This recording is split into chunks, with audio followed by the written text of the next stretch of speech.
Hi everyone, it's Jerry. This is a very rare endgame position that I found recently. It's one that I never got myself into in all the years I've been playing chess, but nevertheless I thought you might find it of interest. And so should you be the side that's trying to defend, this is at least a setup that you can try to obtain. More specifically, you'll want to place your king to the corner square that is of the same color complex as the bishop, and then moving along this diagonal, you want to place the bishop right next to the king, skip a square, and then place the knight like so. If we look a bit closer at the bishop and knight, take note of the squares that they control. We have a3, b3, c3, c2, and c1.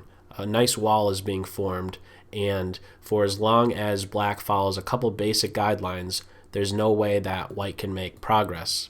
So let's have a look.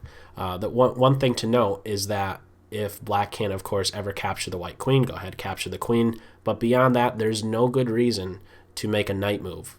And so what it comes down to are king moves. More specifically, these squares right here. The king should always be looking to play to one of these three squares. And in the event the king cannot make use of one of these three squares, that is when you play your bishop to the corner, and then at the next available moment, get that bishop right back to the b2 square. There's not going to be a better square for that bishop than that particular square. So let's have a quick run through. Queen a8, king b1, queen to a6, and now we have a case where the king cannot make use of one of these two squares. And so now it's time to make a bishop move. You play to the corner, and if we have the queen giving check, the king now makes use of a2.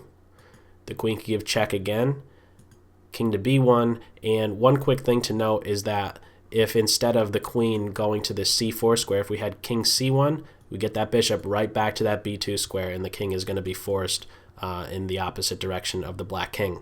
But running with still a queen giving check, we could have queen c4, king back to that b1 square, queen c1, king goes to a2, and eventually we're just going to have a situation where after the queen gives a check, the bishop is able to get back to that key position on that b2 square.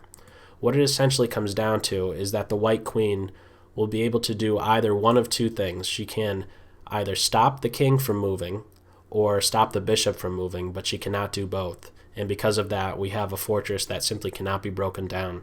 And so that's all for this video. As always, I hope you got something out of it. Take care.